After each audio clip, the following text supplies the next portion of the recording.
Makinde, when Chibok happened, it was the fault of Jonathan. When it happened in Oyo, they said it's my fault. And now, because it's true, people were saying it's the fault of Seyi Makinde, it's the fault of Seyi Makinde. But when Chibok happened during Jonathan's time, they were telling Jonathan, bring back our girls, bring back our girls. They never asked the governor of the state.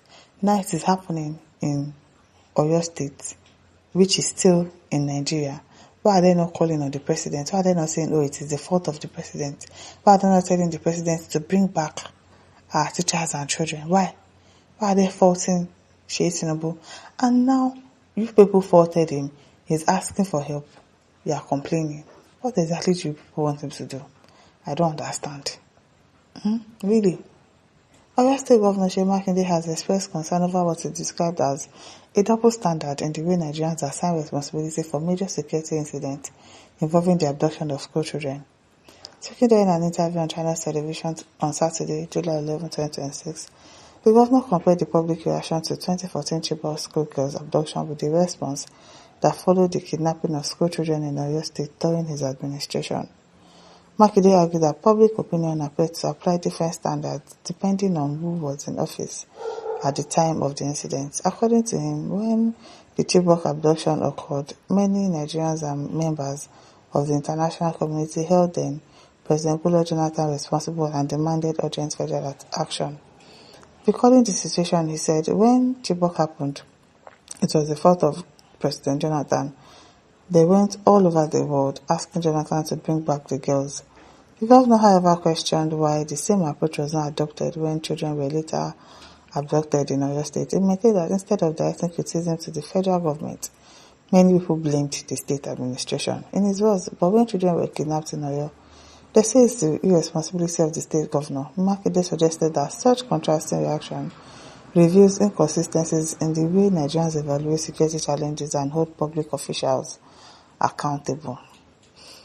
Dago says, don't mind him, he knows what he's doing. Oh, what does he know that he's doing? He's just playing victim card. He's playing victim card. As how? Very biased person. Seyi Makinde is biased. That's me. Allocating money for security purposes, you don't chop them. All the land for Ibadan people, you don't sell them. APC mogul. I'm going to meet you very soon. God will expose you in bad governance. Really? And now says, hello people of this country, when would our citizens be informed to things the way it is? Federal government could not afford to secure a country and we are blaming the governor of a state. Did he have any power over police? Not to talk of military. Did he? It is well. Jerry Onoja says APC government, hell. Peter Mitton says, in the case of Chibok girls, it was Governor Alimadu Sheriff who personally organized the kidnap. They were first taken to Government House Maiduguri before driven into Sambisa Forest. Jonathan was innocent. That was why when Jonathan called Ali Shetima, he told him he was not aware of anything like girls being kidnapped. But in Oyo, it's a conspiracy theory by the APC government and Tinubu's handiwork. Monday Jacob says in Nigeria, white is black is white, lie is the truth is counterfeit. Tizu Abichi says, I thought this man Makinde is governor. He talks like someone who is not well exposed. I don't understand. His response to looks like an illiterate. I don't get what do you mean is an illiterate? The man says, are you normal at all? You are the illiterate here. Do you even understand what he's saying? He doesn't.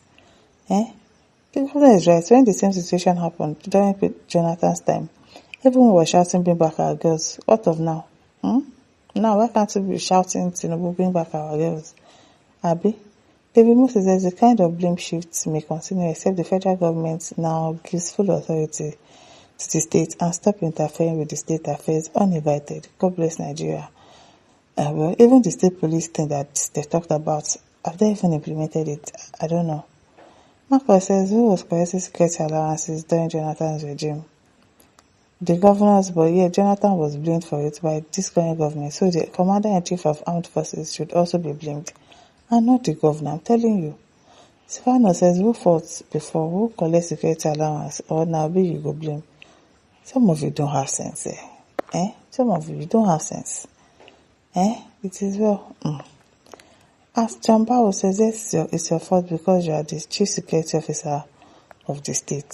So why didn't you tell that to Borno State Governor when it happened in Borno State? Why were you people blaming Jonathan? And I'm sure you must have been one of those people that were shouting, bring back our girls to Jonathan then. People are saying, oh, they gave him money for allocations, they gave him money for allocation. Okay. But did they give him power over police? Does he have the power to what's it called? To control the police, to control the military? He doesn't. So which security you should go and be creating a Motekun, all of those things, and give those ones guns, give them. Some of you, the way you reason, I don't even understand. Yakobo says they blame only those that do not like their face.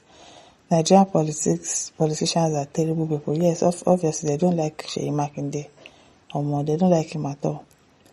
Actually, says don't mind useless politicians that have failed forever. It is your fault because you are not dancing their tune. Yes, if you dance to their tune now, they will say you are innocent. Yes, it's because Seyi is not dancing to their tune. That's the reason. It is well. Hypocrisy cooked first half. Policies overdose, okay? As Gabriel says, if the government is running state policing, I will agree it's your fault. But since you that own the police, is not your fault at all. I don't even understand about it. I'm saying that because he doesn't have power to use the police, so it's not really his fault. Even if they give him money for security, this thing, can he create police by himself? No, now. Adolfo says these guys are neck deep into organized crime and wrong narratives all the time. Ode says, and now you seek for probing from international bodies, but presidency is crying. Do you get? People were blaming him. Now he's asking for help for this thing to be probed. They are shouting up and down. Wicked APC, they brought buyers into the country and could no longer control them. They are now blaming others. Do you get? Dental Michael says those people that accused you were sponsors by federal government of Bola Ahmed Tinubu to cripple your political career. Exactly. We know now. Yeah, we know. Adeyemi says it's just because most of Tinubu followers are thugs and ignorant. Seyi says, Governor Makinde, don't be surprised at such inconsistency. The Western concentrated media, especially Lagos, can sway the opinion of the masses in given situations. That's the status quo from Nigeria's inception. The blame lies on the president, for he's the commander-in-chief of the armed forces. State governors have no such powers. Umar Farouk says, what is the first action you took? Paying with people's life because of politics. You cannot go to Abuja to complain or seek support in order to show concern and rescue lives. My listeners, don't forget to like, share, subscribe. Thank you for listening. See you some other time. Bye.